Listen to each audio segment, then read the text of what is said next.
नमस्कार, मी सुमित. तुम्ही पाहता एलएस मराठी 12च्या इलेक्शन स्पेशल बुलेटिन मध्ये आपलं स्वागत. छत्रपती संभाजीनगरमध्ये महायुती फिसकटली. संभाजीनगरमध्ये भाजप आणि शिवसेनेची युती तुटल्याची घोषणा मंत्री संजय शिरसाट यांनी केली आहे. तब्बल 10 बैठकांनंतरही जागा वाटपाचा तिढा सुटला नाही. आम्ही विश्वास ठेवला, पण भाजपच्या अहंकारामुळे युती तुटली, असा आरोप मंत्री संजय शिरसाट यांनी केला.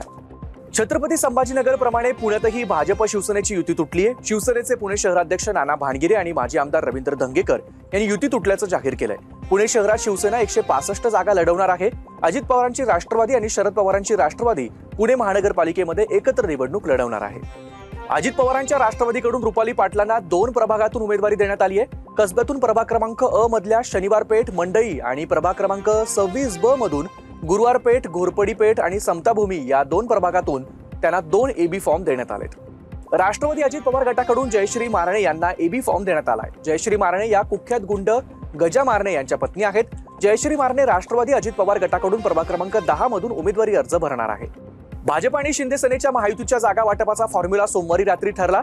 मुंबईतील 227 प्रभागांपैकी भाजप 137 आणि शिंदे सेना 90 जागा लढवणार आहे. रिपाईला भाजपच्या कोट्यातील जागा सोडण्यात येणार आहे, तर आनंदराज आंबेडकर यांच्या रिपब्लिकन सेनेला शिंदे सेना जागा देतील, असं रात्री उशिरा झालेल्या बैठकीत निश्चित करण्यात आलंय.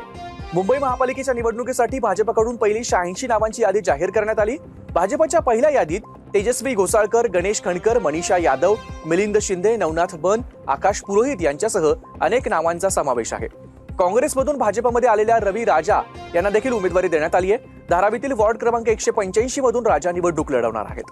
उमेदवारी अर्ज दाखल करण्याचा अखेरचा दिवस उजाडला तरी सत्ताधारी महायुती आणि विरोधी महाविकास आघाडीचे सूर जुळत नसल्याचं चित्र आहे. मुंबई, ठाणे वगळता उल्हासनगर, मीरा भाईंदर, नवी मुंबई या ठिकाणी युती तुटल्याच जमा आहे. ठाण्यात शिंदेची शिवसेना 87 जागा लढवणार आहे, तर भाजपची 40 जागांवर बोळवण करण्यात आली आहे. उल्हासनगरमध्ये युती तुटली असून भाजप सर्व जागा लढवणार आहे.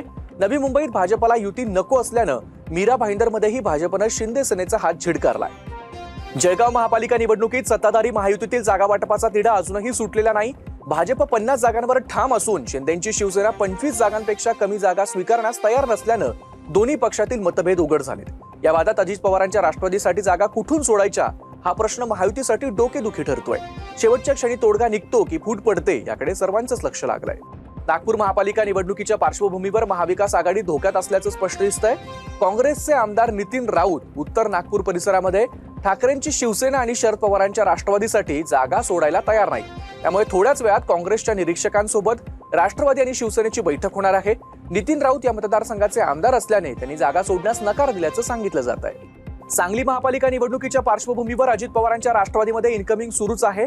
ठाकरेंच्या शिवसेनेच्या कुपवाड शहराध्यक्षांसह भाजपच्या काही पदाधिकाऱ्यांनी राष्ट्रवादीत प्रवेश केलाय. त्यामुळे राष्ट्रवादीने ठाकरेंच्या शिवसेनेसह भाजपला देखील मोठा धक्का दिल्याचं मानलं जात आहे.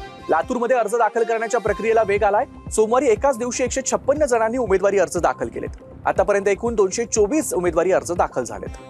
नांदेड महापालिका निवडणुकीमध्ये काल 265 उमेदवारांनी आपला उमेदवारी अर्ज दाखल केलाय. आतापर्यंत केवळ 302 उमेदवारांनी अर्ज भरल्याची माहिती समोर आली आहे. आज अर्ज भरण्याचा शेवटचा दिवस असल्यानं उमेदवारी अर्ज दाखल करण्यासाठी गर्दी होण्याची शक्यता आहे. या होत्या आताच्या महत्त्वाच्या बातम्या. बघत रहा एलएस मराठी.